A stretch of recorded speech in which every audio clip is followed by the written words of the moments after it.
You're listening to Link FM 97.1. Time now 9.5 minutes past 2. What's this? Look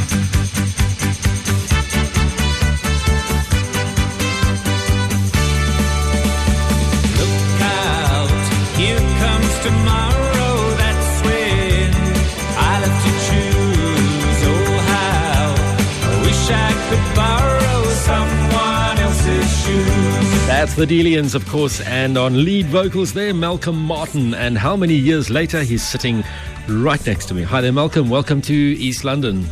Hi, Gary. You're doing well? Pleased to be here with you. Yes, very well, thank you. It's good to have you in East London after all these years. When last were you in East London? I pop in and out. I've still got family here, so I do come in and out, but never to stay too long, unfortunately. But I'm living in Knysna now. Oh, wonderful. And still have the coastal vibe in my blood and love it. Take us back all those years. Where shall we begin? Where did the Dealians begin? When did you first get that call to say, hey, we're starting a band?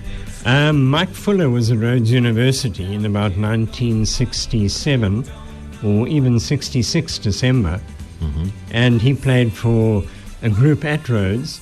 And when he had his Christmas break that year, he was back in East London, which was his hometown.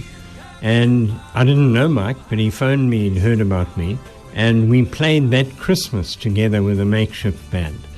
And then a year later, when he finished his honours degree at Rhodes, he came back to East London and again got hold of me and said, let's form a group together. That was 68. 68. And we got together and got hold of different people who we both knew from school days and whatever, and put together the Dealians. Wonderful. Named after? Deals Hotel. The Deals Hotel. There we Unfortunately, they insisted that whichever resident band played there should reflect the name of the hotel in the name of the band. Why do you say unfortunately? Because their original suggestion was that we call ourselves the Delights. Okay. Which didn't go down well with us. And there weren't Sounds too like many options. There weren't too many options, and Dealians was about the best we could come up with. Okay. And it stuck. So you were the resident band at the Dealians? Correct. At the Deals. At the Deals, I mean. Yes. At the Deals, of course. Name the Dealians. Dealians, yes. And you were made up of yourself, Mike? Mike Fuller, originally Ian MacDonald, who was on keyboard, and Derek de Klerk, who was the bass guitarist, and Mike Rome, who was the drummer. Okay. Len joined us early 69, Len Cooper, and brought to our mix there the trumpet, which he was renowned for, and the additional harmonies. He also sang some songs of his own, and we had a great combination, the five of us. Wonderful, man. And you played at the Deals. What happened from there? I mean, you went on to big stardom in South Africa. How did that happen? Well, we did a tour throughout South Africa. East London promoted it through the municipality and gave us a combi, and we toured throughout South Africa, playing at all the different centres, and really had a great time. It was a wonderful time. We were all young and the world was ahead of us. And this was late 60s now. We're talking in early 70s. Yeah. Okay, and the albums? When did the first one, the first recording The first happen? one, Look Out, Here Come the Dealians, I think was released in 71. Okay. Yeah. And that, of course, had Look Out, Here Comes Tomorrow, which we've just heard. Yes. Did you write your own music? Some of it, but the hits we had, the number one hits, we didn't write, unfortunately. Okay. Oh, pity. But we had Look Out, Here Comes Tomorrow, which was written by Neil Diamond. And we had When Love Comes Knocking at Your Door, written by Neil Sedaka, another Neil. and Carol Bayer. Wonderful. But we had our own as well. Never Trust a Woman, My Friend. A Boy Called Me was another one. Another big hit was Time. Who Time, which we hadn't written ourselves either. Okay. But one the Dealians did write was Bring On Back the Good Times. Oh, okay. Which also was quite big in its day. Wonderful. Right, let's talk about Len. When did you first meet Len? Len I knew from school days, and we were all young after leaving school and flitting between one group and another. And he was playing, I can't remember the group at the time. I think it was the Plastic Mac when I first met him. And I knew him through the music industry. and through school and whatever. But it was really through the Dealians connection that we really became close, and personal friends. Wonderful. And now, sadly, he's passed on. He's passed on. And you were at the funeral last Friday? I was at the funeral, yeah. Share a little bit about the funeral with us. I know it might not sound appropriate, but there are a lot of people who loved Len in East London, who couldn't possibly go to the funeral. What was the afternoon like? The afternoon was really good. I mean, although it was sad, and I keep saying it wasn't mourning his death. It was celebrating his life. They had lots of film footage from different things that had appeared on TV in the days gone by, which they played on the big screens on either side of the altar in the church. And really a celebration of Len's life. Great fun. It was quite a long get-together, but very interesting. A lot of people sharing. A lot of people memories. sharing. Malcolm, we were talking, Irene Cranny-Diotis worked with Len with a lot of charity work, and we were talking last week when I tried to organize that she come in and share her memories as well. And she wasn't able to. We spoke to other people, though. You heard the tribute that we did, where I said that you did not sing these songs. That one, okay? And she was saying to me that it's so sad that we wait for somebody to pass away who's made a difference, whether it be in entertainment or politics or sport or even just general daily life. We wait for them to pass away before we have a funeral and talk about the wonderful life that they led and the wonderful things that they did. What do you want to be remembered for? That's a hard one. One day when you are no longer with us, everyone's going to stand up and talk about what an awesome person Malcolm Martin was. We should be doing it now. We should be honoring the people now that have made a difference in our lives. Gary, that's a hard one to answer, to be honest. I mean, obviously I'd like to be remembered for my music and singing, but there's more to life than that. There is. I'd like to be remembered as a good husband, a good father, and just having had a good life with good friends and having spent quality time with all those people. Those are the important things in life. Yeah. Sorry to put you on the spot like that. It just came to me now. Do you talk about music and want to be remembered by your music? What else have you done? Surely it wasn't just the Dealians. No, I'd played in various bands before the Dealians. In fact, my first entry into music was when I was 12 years old. Wow. The first time I performed on stage with a band, funnily enough. So all through my life, it's what I've done. After leaving the Dealians, I moved to Johannesburg, business-wise, and continued doing cabaret shows, just one-man shows with an acoustic guitar, joke-telling, and whatever. And I've done that for many years. Right now, I'm singing in the St. George's Choir in Knysna. Wonderful. And for a choral group in Knysna called the Knysna Singers. Awesome. So still involved. So music's still in your blood. Yeah. Still there, still happening. Yeah. Okay, back to the Dealians, the Sari Awards. Yeah. Back in those days, for the younger people listening now, you have no idea what a sari is. It's not the things that an Indian lady wears. No. It stands for the South African Record Industry. That's right. And it was South Africa's equivalent of today's SAMA Awards, I suppose, or a Grammy. Grammy the Award. American Grammy South Awards. African version. And you won 72, 73, and 74. Yeah. For Best Group. Yeah. What were those days like? What was the award ceremony? Because back then a big thing was made of our local artists. Well, on the TV show that we did when we did our reunion CD, Class of 69, the reunion, in the interview I had on that TV show, I commented on the actual Sari Awards. Mike went up to get the award, and Jerry Lewis, the American comedian, was doing the awards. And in those days, when you received the award, you remained on stage. You sat in a seat on stage. No pressure. No pressure. And unbeknown to Mike, Jerry Lewis sat down next to him. And Mike was unaware of it, and he kept combing his hair in his pocket mirror and, making sure his eyebrows were in place. And everything he did, Jerry Lewis did. And finally, when he realized Jerry Lewis was taking him off there, I think he was quite embarrassed, but nonetheless very proud, holding the award. And is that on camera? On video? It's on camera. Is it on film? Yeah. Shame, man. He's had quite a career as well. He has. Mike. Yeah, he's remained. Who are some of the bands that he did mention them to me the other day? Ballyhoo was one, Rabbit, PJ Powers. That was Hotline, eh? Hotline. Oh, Hotline. Yeah. And I did a number of the backing tracks on her CDs and LPs in those days. I knew Penny very well. So Mike's had a real involvement in the music career. It's what he's made his life out of. It is. More in the management side now, and producing shows and bringing out international artists. Awesome. So when's he bringing Paul McCartney? He'll be listening to this. Yes, Paul I McCartney. hope. It's time Paul McCartney came to South Africa. Yeah, absolutely. I fully agree. Welcome. Any other plans for music? You say you're singing in the choral group or in the group Yeah, down in at this Knysna stage, that's really where my life's at. Okay. And I've retired in Knysna, so, Surely you don't retire from music, though. You don't get the... Certainly not by choice. Not by choice? No. Okay.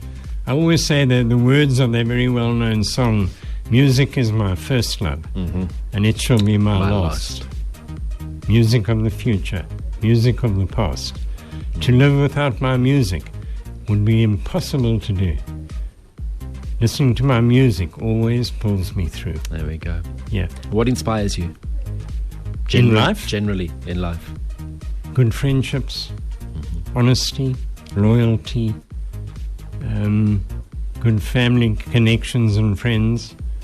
Just people, generally. Okay. Controversial question. Putting you on the spot again. Yeah. What do you think of, in inverted commas, today's music? I know you can't define music because it's so different. There is good music, there is bad music. But if you go back to the 70s and you think of the music and the standard, the way music was made back then, how are your feelings with the way we see the music industry going today? My personal view is it isn't at the same level that it used to be, but that's purely my own sort of feeling. I'm sure my parents, when we were playing, felt what we were playing was not quite what they enjoyed. But I just feel the music back then in our era was more raw talent. Today there's so many technical issues you can bring in to enhance the sound and whatever. And I think the type of music back then, you would remember the lyrics, you would remember the tune. I feel today you listen to a lot of the music, and if I had to say to you afterwards, hum the tune, you couldn't. You can't. So we lived in a wonderful era. The era of the Beatles, Rolling Stones, The Who. Hit songs came out day by day. Orchestral backings in addition to the electric side. Really, really wonderful stuff. And they've lived forever. Was it difficult back then to break into the music scene? Did you have to pay your dues and that sort of thing? You had to pay your dues, but the old story, you had to build a career which hopefully would attract attention from the record industries. And I think that's where we were lucky with the Dealians. Today we have things like idols. Yes, we never had that back then. Although, having said that, we had On The Go show in Port Elizabeth, which we won in 1970. We had Sound 69, that was in Johannesburg, was a national competition for the various groups that were around in those days. So I suppose in a more limited way, we had our ways to be heard nationally, but not quite with the connections you have now with television and everything else. Did you ever want to do a comeback, the Dealians? Well, we did in 1991. Okay, that was the reunion The album. reunion. But since then, no. The comeback was really wonderful. We thoroughly enjoyed it.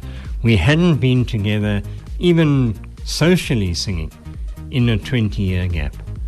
So to get together in the studios in Johannesburg and actually produce that CD was wonderful. Great news. So were those tracks all re-recorded? Re-recorded, and what we really were proud of, they were all in the original key. Our age hadn't made us... I was just going to say, so age didn't... No. They were all in the original key. What do you think of bands? There are a lot of bands and artists these days who are making a comeback, both international and South African. A group that might have been big years ago and really big, and all of a sudden they make a comeback 20, 30 years later. sometimes it doesn't quite work and quite gel. So perhaps it was best for the Dealians to... Well, we always felt if we're going to part company, we'd rather do it when we're at the top than when we're on the long slide down. So we had a wonderful career together. A lot of our music was that we played live was based on the Bee Gees, who we discovered locally. No one else knew about them. Sure. And they had an absolute cupboard full of hits that we could play. Is that where the harmony came from, where the inspiration for harmony? Because the Dealians were very much about harmony. Yeah, we were very much so. Harmony, melody, good lyrics. Yeah. So it was great, and we really played many, many, many Bee Gees hits. Would you do it again? If you had the chance to do it all over again, would you do it the same? Absolutely. Anything you'd change? I have no regrets on where we were, what we did. Wonderful. And what we achieved. It was something to rave about at the time. Wonderful. Malcolm, any message for if Len's family perhaps listens to this afterwards? So we'll probably put it online as well. Any message for the family? I'm sure you must have seen them last week. Yes, I did with the funeral. I saw Jenny and her children and just wished them all the best. I was sorry we had to get together in such sad circumstances, but Len had been ill for a long time. He and I were in regular contact, just talking about his health and how things were going. But I think Jenny and her family have been incredibly strong after this unhappy time. And I just wish them all the best. And I've said to her, if she's ever down our way, to please give me a call. Our house is open to have her to stay with us. Great. And any message to in closing, any young and up-and-coming musicians, the cliche question, what would you say to a young person who's writing songs, who wants to make a go of it? What advice could you give them? I just think it's something, music is in your blood. It isn't a career as commercial retail work or whatever would be. It's in your blood. It's something you live. And I would just say work hard at it. I used to spend hours in between our busy times sitting in a bedroom at home, 2 hours all on my own, just playing and singing. And that in itself is so therapeutic. It is. It really is. And I would just say to anyone who's into music, hang in there, enjoy it. It's a part of your life you'll never lose. Okay. Malcolm, thank you so much. Thanks, all Gary. the best. I know you've had car troubles and things you don't necessarily want to tell the whole world that, now, but they sorted out. So you're in East London still for tonight, and then you travel back tomorrow. That's right. Well, have a good time. And Thanks. Pop in again next time you're in the area. Thank you, Gary. Thanks very much for your time. That's a pleasure. Tell us in closing about When Love Comes Knocking at Your Door. I'm not patronizing you now. This is, if I had to draw up a list of my all-time favorite songs, this would probably be in the top 5. I don't know why. It reminds me, when it came out, I was probably about 7 or something, so maybe it reminds me of that period in my life. Yeah. But it's a very special song to me. And it's a lovely song. I don't know why. Yeah, we loved it. It had great harmonies. Every time I sang that, I used to get goosebumps, I think. But it just worked so well for us. Apart from the commercial success, we loved singing it. It was a great song and very well liked by all the people who came to our shows and dances. So it did well for us. And of course the characteristic trumpet on it as well. Absolutely. Len. Absolutely. Okay. I never asked you, what's your all-time favorite song? Wow. There are so many. There are so many. I mean, again, I'd probably choose one of the Bee Gees. Words. Awesome 1st song. of May. One of those. To Love Somebody. You should do a Bee Gees tribute, man. Maybe we Tribute should. album. Yeah, there we go. Malcolm, thank you so much and all the best. Thank you, Gary. Thanks very much.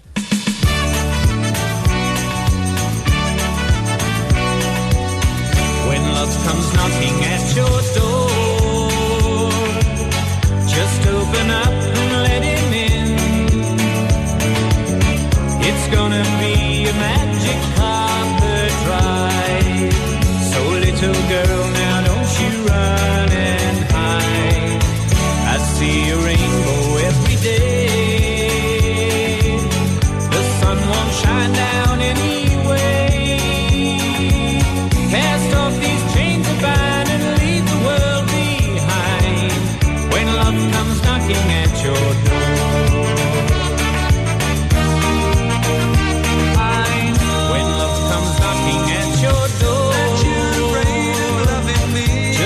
open up and let him in. That girl, don't fight it and he'll sing. It's gonna be a magic carpet ride. Won't make you high. So little girl, now don't you run and hide.